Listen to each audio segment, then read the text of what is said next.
Yes guys, welcome back to another video. Welcome to the George Benson Football Channel. Enzo Fernandez will be staying at Chelsea Football Club this summer. Real Madrid have come out and said that they're not interested in signing Enzo Fernandez. There's an official statement that Real Madrid themselves have posted to play down all of the rumours and all of the talk of Enzo Fernandez moving to Real Madrid. Firstly, 2026 summer transfer window, we now don't just get like, here we go announcements. We now have communication from football clubs to specifically tell us, no, actually, we're not actually interested in that player.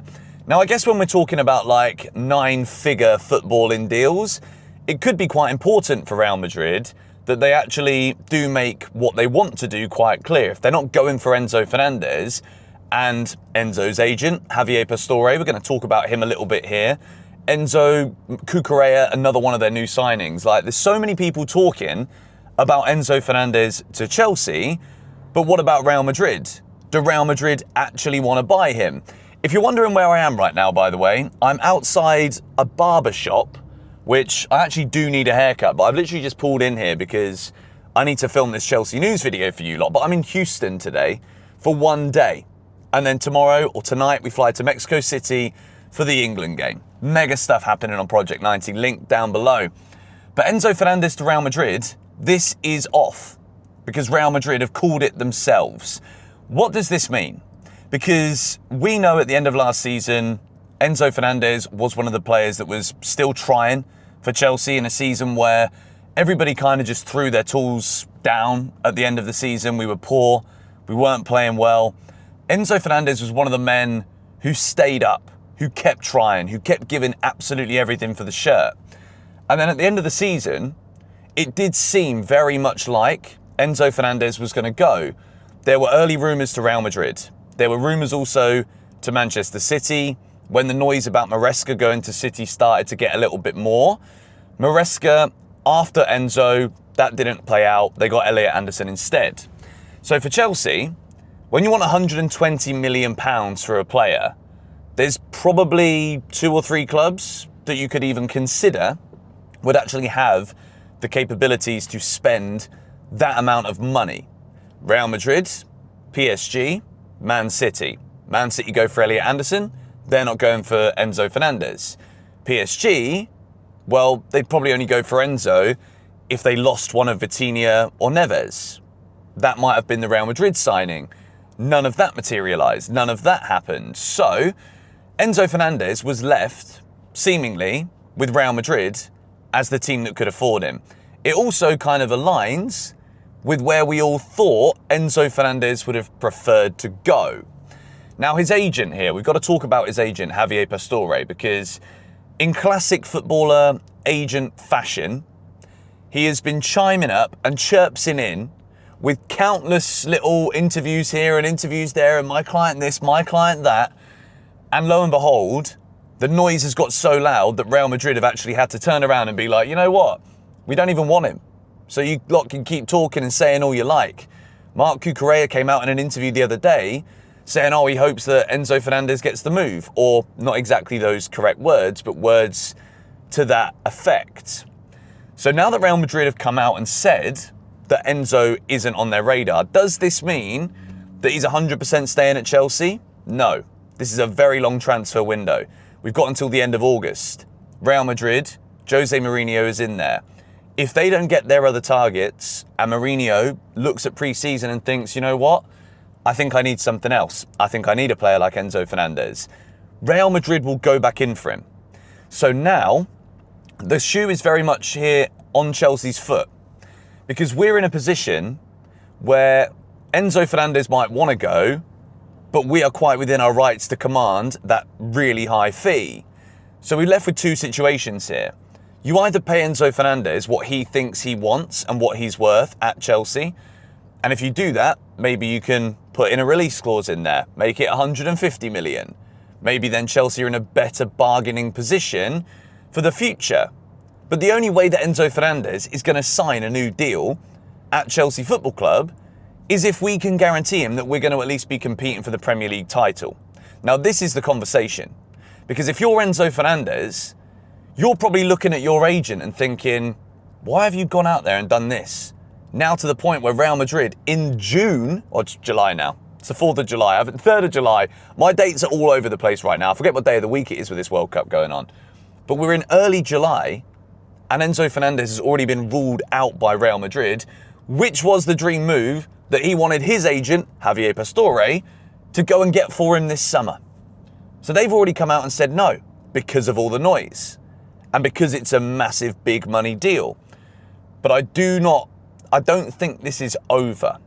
Until Enzo Fernandez comes out and says, I'm committed to Chelsea, signs a new deal, and says, I don't want to leave, I don't want to go, I want to play under Xabi Alonso and I want to win things at Chelsea again.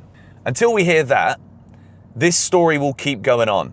And I think Enzo Fernandez, at some point during this window, I think there will be some clubs that will come in for him. Now, I've seen some people saying Arsenal. Surely not. He's not going to Arsenal. That's nonsense. Real Madrid, I wouldn't rule it out, even though they've ruled themselves out. Doesn't mean anything in football. We know what happens here. We know how these things go. And if they don't get other players that they think might be better value, this could also be to get Enzo Fernandez to put pressure on Chelsea. Lower my price. Teams aren't going to pay 120 mil for me. And then Chelsea are under pressure because they've got a player then that doesn't want to play for us anymore. I think with Enzo, I think if he stays, I've got no doubts that he'll give 110%. He can't not.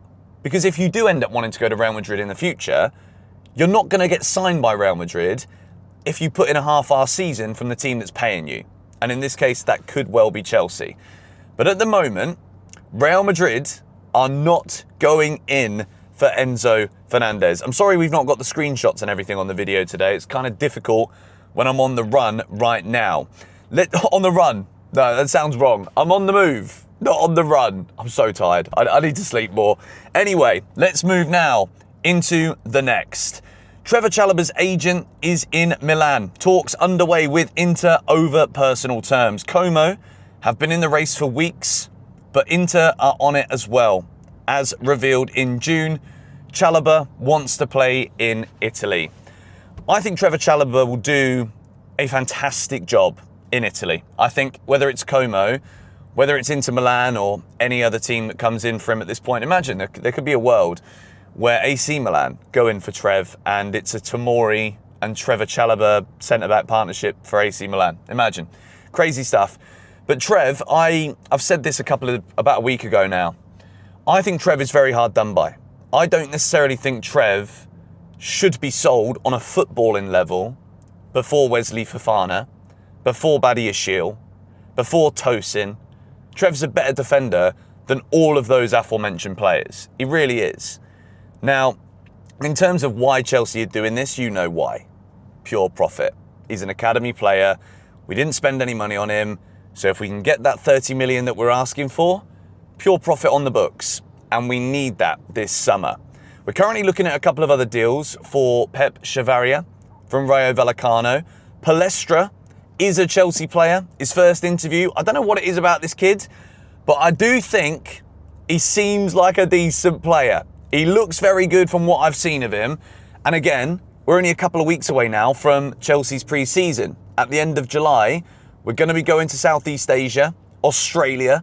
That's where we'll get a first little look at what Xabi Alonso is going to be cooking up at Chelsea this season. But Palestra, it's a big money move. 50 million is no joke. I think this means that Malo Gusto will leave Chelsea. Whether that will be to Man City, could be other options that might potentially come in for him. But Palestra is the right side. What does that mean for Reece? We've spoken about that a little bit on the channel too. Pep Chavaria is also another option that Chelsea are looking at from Rayo Vallecano. But the latest on Granit Xhaka. Sunderland want £25 million.